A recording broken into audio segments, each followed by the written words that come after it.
कई बार जीवन में अच्छे काम करने के बावजूद लोगों से बुराइयां सुनने को मिलती हैं। ऐसे में हमें धैर्य रखना चाहिए और सभी बुराइयों पर ध्यान दिए बिना अपने लक्ष्य की ओर बढ़ते रहना चाहिए। एक संत और उनके शिष्य की यह साखी इस बात पर प्रकाश डालती है। तो चलिए बिना देर के शुरुआत करते हैं आज की साखी की। पुराने समय की बात है। एक संत अपने शिष्य के साथ एक गांव में कुछ दिन के लिए ठहरे हुए थे। उनकी साधना और प्रवचन लोगों के दिलों को छूने लगे थे। उनकी ख्याति धीरे धीरे चारों ओर फैलने लगी और दूर दूर से लोग उनके दर्शन करने के लिए आने लगे। संत के उपदेशों और उनके ज्ञान से प्रभावित होकर लोग उनसे मार्गदर्शन प्राप्त करने दूर दूर से आने लगे। कुछ ही दिनों में गांव के हर कोने में उनकी बातों की ही चर्चा होने लगी।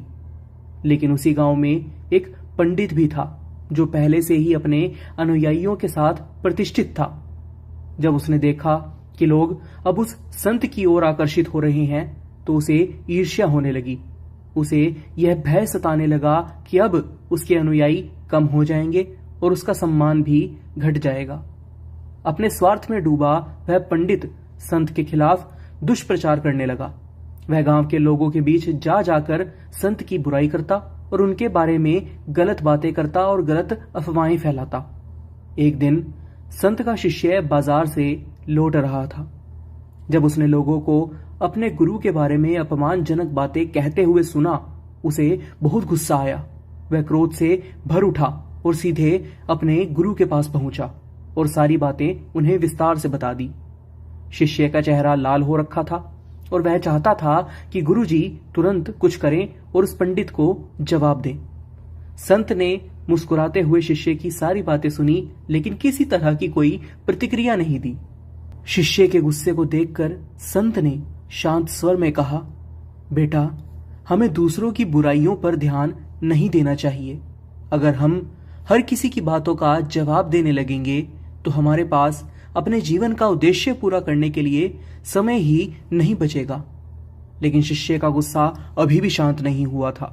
तब संत ने एक सरल सा उदाहरण देते हुए कहा कि जब जंगल का एक बड़ा हाथी गांव से होकर गुजरता है तो उसे देखकर कुत्ते भौंकने लगते हैं, लेकिन हाथी उन पर ध्यान नहीं देता।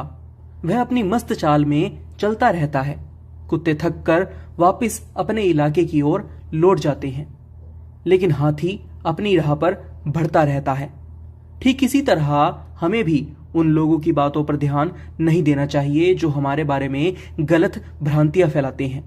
हमें केवल अपने काम पर ध्यान केंद्रित करना चाहिए और सत्य के मार्ग पर चलते रहना चाहिए। संत की यह बात सुनकर शिष्य का क्रोध धीरे धीरे शांत हो गया। उसे समझ आ गया कि जीवन में हमें आलोचना और नकारात्मक बातों से विचलित नहीं होना चाहिए, बल्कि अपने कर्म की ओर ध्यान को केंद्रित रखना चाहिए। इस साखी से हमें यह सीख मिलती है कि जब हम कुछ अच्छा करते हैं तो कई बार लोग हमारे खिलाफ बातें करते हैं, हमें नीचा दिखाने की कोशिश करते हैं, लेकिन हमें उन बातों पर ध्यान बिल्कुल नहीं देना चाहिए। अगर हम भी उनके जैसे ही व्यवहार करने लगेंगे तो अपने लक्ष्य से भटक सकते हैं। इसलिए नकारात्मक बातों से दूर रहकर अपने काम को ईमानदारी से करना ही सही रास्ता है। समय के साथ हमारे अच्छे कर्म ही लोगों का मुंह बंद कर देंगे। आज की यह साखी आपको कैसी लगी? अपनी राय हमें कमेंट बॉक्स में जरूर बताइएगा और इसे ज्यादा से ज्यादा लोगों के साथ शेयर भी जरूर कीजिएगा ताकि आप भी पुण्य के भागीदार बन सकें। फिलहाल के लिए बस इतना ही। एक बार फिर से लौटेंगे नई साखी के साथ। तब तक के लिए राधा स्वामी जी।